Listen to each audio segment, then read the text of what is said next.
poco hacia el pasado. Vamos a ver, señor consejero. ¿Quién estaba al Gobierno y al frente de la Administración del Principado de Asturias el año pasado? Y el anterior, y el anterior, y el anterior. Presupuestos del cambio, presupuestos progresistas, presupuestos reformistas, narcisistas, como les quiera llamar. La obsesión del Partido Socialista es gastar, gastar, gastar y gasto público y gasto público.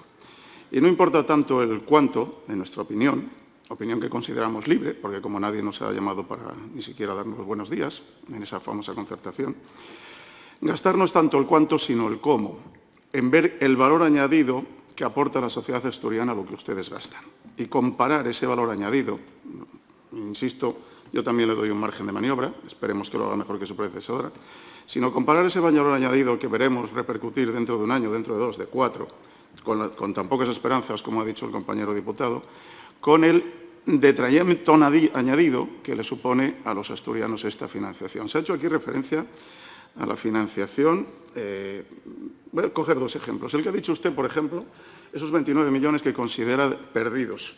Esos 29 millones suponen sobre el total un 5 por mil o un 0,5%. Y, sin embargo, considera perdido por las razones que ha dicho antes, por otros compañeros en el Consejo de Política Fiscal.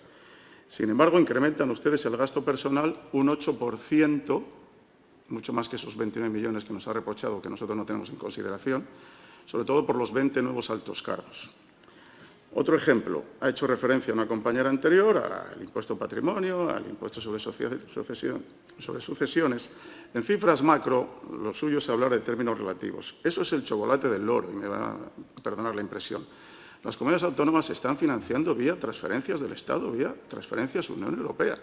Y eso no ha sido aprovechado como debería haberse sido aprovechado, que es a lo que voy yo, al principio de eficacia. Ya lo sé que por gobiernos anteriores, pero no eran míos ni de estos señores de aquí al lado, eran suyos. O sea, no acabamos de llegar. Todos esos millones, está claro que volvemos a la senda de restricción presupuestaria que nos impone Europa, pues se van a acabar o se van a agotar. Y vamos a estar con las mismas, con un presupuesto que luce muy bien, pero que luego no se ejecuta en lo que consideramos que aporta valor añadido a la economía, que es la inversión. ¿Eso con qué nos deja?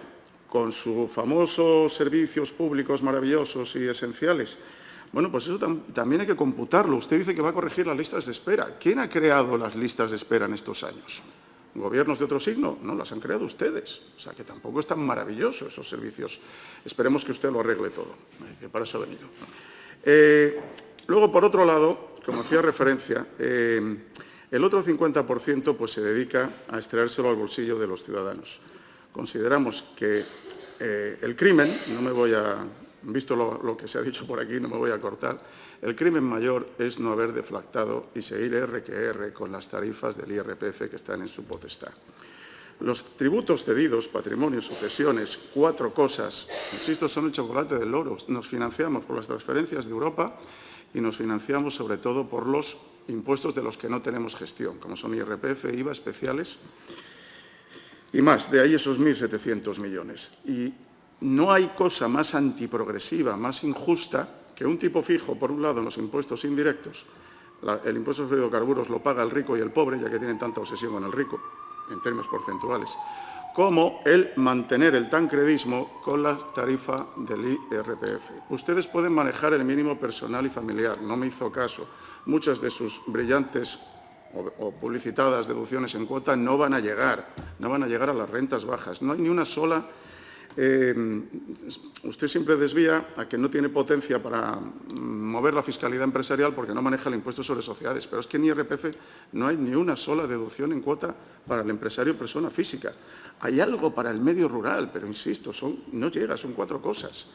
Bueno, por ahí no nos ha hecho caso, pero insisto, el mayor crimen es la deflactación de la tarifa del IVA.